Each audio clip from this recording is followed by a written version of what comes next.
आज इस क्लास में क्लास 11 का पहला पोएम हम पढ़ाने जा रहे हैं, जिसका नाम कंपोज्ड अपॉन वेस्टमिंस्टर ब्रिज है। Students, use your headphone and listen attentively the whole video. I hope it will be very helpful to understand this poem.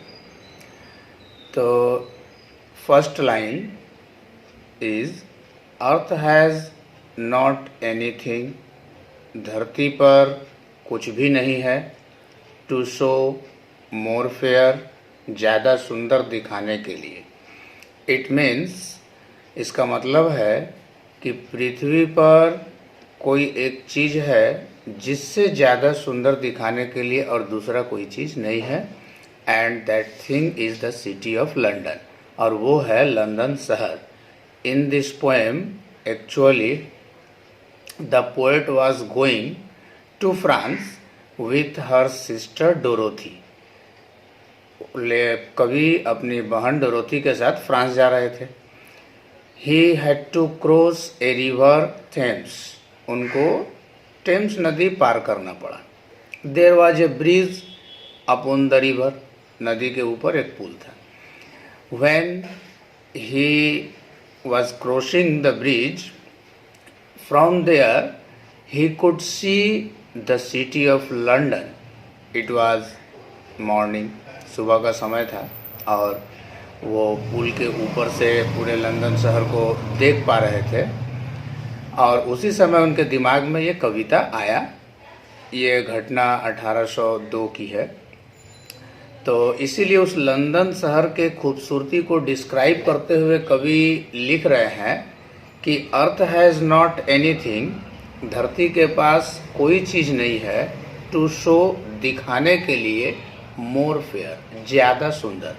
More is a comparative word, more एक comparative है, comparative का शब्द है जिसका use तुलना करने के लिए किया जाता है किसी चीज़ के साथ।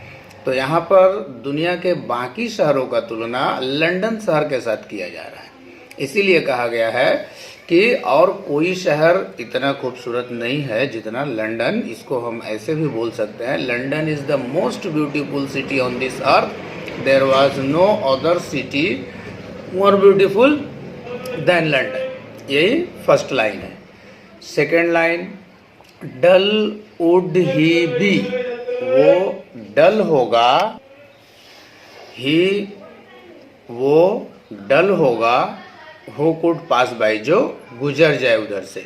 डल वुड ही बी, वो नीरस होगा, इंटरेस्टलेस होगा, ऑफ साउल, आत्मा से, हु कुड पास बाय, जो गुजर सके। ए साइट, एक दृश्य, सो टचिंग, इतना हृदय को छूने वाला, टच करने वाला, इन इट्स मैजेस्टी, अपने शान में। Here the poet wants to say that London is so beautiful that if anyone passes through London, he will be compelled to see the beauty of London. And if he ignores the beauty of London, it means he has no interest in beautiful things. He is interestless towards any beautiful things. So I again repeat this line. Dull would he be, वो dull होगा, नीरस होगा, इंटरेस्टलेस होगा, of Saul, आत्मा से, who could pass by, जो गुजर सके, जो चला जाए। ए साइट, एक दृश्य, सो टचिंग, इतना हृदय को छूने वाला, इन इट्स मैजेस्टी, अपने शान, अपने वैभव में। तो इतना शानदार, इतना वैभवशाली, इतना सुंदर दृश्य को देख के भी जो पास कर जाए, गुजर जाए, और उसको देखने के लिए न रुके, वो डल होगा अपने आत्मा से। तो डल वुड ही बी, वो नीरस होगा, इंटरेस्टलेस होगा, ऑफ साउल, आत्मा से, हु कुड पास बाई, जो गुजर सके, जो चला जाए। ए साइट सो टचिंग, एक नज़ारा, एक दृश्य इतना दिल को छूने वाला, इन इट्स मैजेस्टी, इसके बहु में, इसको छोड़ के अगर कोई जाता है बिना इसको देखे, तो इसका मतलब है कि वो इंटरेस्टलेस है खूबसूरत चीज़ के प्रति। दिस सिटी, अगला लाइन है, दिस सिटी दिस सिटी, यह शहर, नाउ अब, डॉथ डज का ओल्ड यूज है। डज का पुराने ज़माने में यूज होता था doth word, and such word which was used in English in old time but now they are not used. Such words are called archaic word. So doth is an archaic word, and this is not used in current and modern English, but you will have to know. आपको लेकिन समझना पड़ेगा। तो this city now doth, ये शहर अब, like a garment, एक वस्त्र के तरह, वियर, पहनता है। यह शहर वस्त्र की तरह पहनता है the beauty of the morning, सुबह की खूबसूरती को। सुबह की खूबसूरती को पहनता है, मतलब सनराइज होने के बाद जो सनलाइट लंदन शहर पर आया है, उस सनलाइट को, सूरज की रोशनी को वस्त्र की तरह पहनता है लंदन। यानी London is wearing the garment of sunlight. और the beauty of the morning के साथ ये भी लिखा हुआ है साइलेंट बेयर, मतलब कि लंदन शहर का ये जो सुबह का समय है वो शांत, साइलेंट और बेयर और खुला हुआ है। इसके बाद अगला लाइन है ships, towers, domes, theatres and temples lie. Ships, समुद्र की जहाज, टावर्स, मीनार, डोम्स, गुंबज, जो मंदिर मस्जिद के ऊपर रहता है गोल या इस तरह से मंदिर में, तो वो उसको बोला जाता है डोम्स, गुंबज। थिएटर्स, नाट्यशाला, सिनेमा हॉल को भी थिएटर अब बोला जाता है, लेकिन उस ज़माने में सिनेमा हॉल नहीं था, तो नाट्यशाला, थिएटर्स एंड टेम्पल्स और मंदिर लाई पड़े हैं। और उस सुबह के टाइम में उस ब्रिज से कभी देख रहे हैं कि ये सारी चीज़ें पड़ी हुई हैं खुले में। Open and to the field, खुले हुए मैदान तक, एंड टू द स्काई, और आकाश के नीचे, खुले आकाश के नीचे और खुले मैदान में ये सारी चीज़ें पड़ी हुई हैं। ऑल ब्राइट एंड ग्लिटरिंग, सभी ब्राइट, चमकीला है, एंड ग्लिटरिंग और चमक रहे हैं। In the smokeless air, smoke रहित, धुआं रहित हवा में, मतलब प्रदूषण रहित हवा में या शुद्ध हवा में। Everything is glittering in pure air in the morning, because the air of the morning was pure and there was no pollution in the morning, so everything was glittering in the sunlight in pure air. Never did sun, सूरज ने कभी नहीं, more beautifully, इतना खूबसूरती से डुबाया। मतलब कि never did sun more beautifully steep, सूरज ने कभी इतना खूबसूरती से नहीं डुबाया, कभी नहीं डुबाया सूरज इतना खूबसूरती से। इन हिज फर्स्ट स्प्लेंडर, अपने पहले स्प्लेंडर, अपने पहले शान में, वैभव में। वैली, रॉक और हिल, वैली को, रॉक को या हिल को, घाटी को, चट्टान को या पहाड़ी को। मतलब कि सूरज जब उदय होता है तो वो घाटी, चट्टान, पहाड़ी पर ही निकलता है, तो उस पर पड़ने वाला सूरज का रोशनी भी इतना शानदार, इतना चमकीला, इतना सुंदर नहीं होता है जितना आज लंदन शहर को सूरज के रोशनी ने अपने धूप के खूबसूरती में चमकाया या खूबसूरत बनाया। I repeat this again, never did sun more beautifully steep, सूरज ने कभी इतने खूबसूरती से नहीं डुबाया। इन हिज फर्स्ट स्प्लेंडर, अपने पहले वैभव में।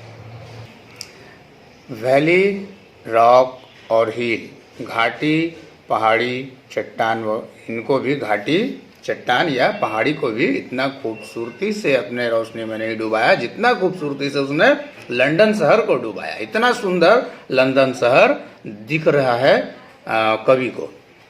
आगे है, नेवर सॉ आई, मैंने कभी नहीं देखा। नेवर फेल्ट, कभी महसूस नहीं किया।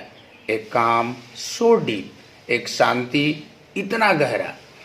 लंदन शहर अभी सुबह के टाइम में वेस्टमिंस्टर ब्रिज के ऊपर से खड़े होकर कवि को जितना शांत दिख रहा है, इतना गहराई से कि कवि कहते हैं कि वो कभी नहीं देखे न महसूस किए इतनी शांति को। द रिवर ग्लाइडेथ, नदी बहती है, at his own sweet will, अपनी मधुर इच्छा से।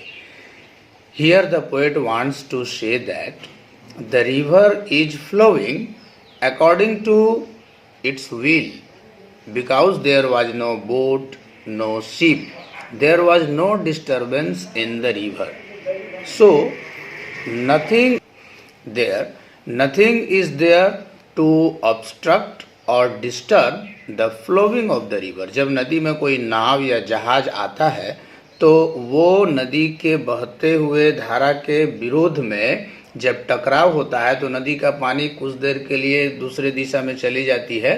तो इस तरह का कोई बाधा उत्पन्न करने वाला सुबह के टाइम में नहीं है, जहाज या बोट कुछ भी नहीं है। इसलिए नदी स्वतः अपनी इच्छा से जिधर चाहे उधर बह रही है। और इसीलिए कवि कहते हैं कि द रिवर ग्लाइडेथ, नदी बहती है, at his own sweet will, अपने मधुर इच्छा से। डियर गॉड, प्रिय भगवान, या हे भगवान या Allah, the very houses seem asleep, सारे घर प्रतीत होते हैं। द वेरी हाउसेस माने लंदन के सारे घर, सीम माने लगते हैं, प्रतीत होते हैं, एस्लीप सोया हुआ। तो सुबह का टाइम है, लगभग 5:30, तो उस समय लंदन के सारे लोग सोए हुए हैं, इसीलिए कवि कहते हैं कि सारे घर सोए हुए हैं। And all that mighty heart, all मतलब पूरा, दैट वो, माइटी हार्ट शक्तिशाली हृदय। तो London is the capital of England, so London is called mighty heart, शक्तिशाली हृदय। तो इज लाइन पड़ा हुआ है, लेटा हुआ है, स्टिल शांति से। तो इस पूरे लाइन का मतलब हुआ एंड और ऑल दैट माइटी हार्ट, और ये पूरा शक्तिशाली हृदय इज लाइंग स्टिल, शांति से पड़ा हुआ है। तो it was the Hindi of the poem upon Westminster bridge. And with this I would like to give you some extra information which will be helpful in your examination, so listen it carefully. Poet of this poem is William Wordsworth. Full title of this poem is Composed upon Westminster Bridge, September 3, 1802. Source is Poems in 2 volumes. It was written in 802. It was published in 1807. Type of this poem is sonnet. Form of this poem is petrarchan. Structure of this poem is 2 stanza, 1 octave and the other is sestet. Rhyme scheme of this poem is AB AB AB AB CD CD CD. No, rhyme scheme is A B B A A B B A CD CD CD. Theme of this poem is exceptional beauty of a certain morning in the city of London. Mood is serene and sublime. Is calm, joyful and inspiring. It is narrated in first person. All these information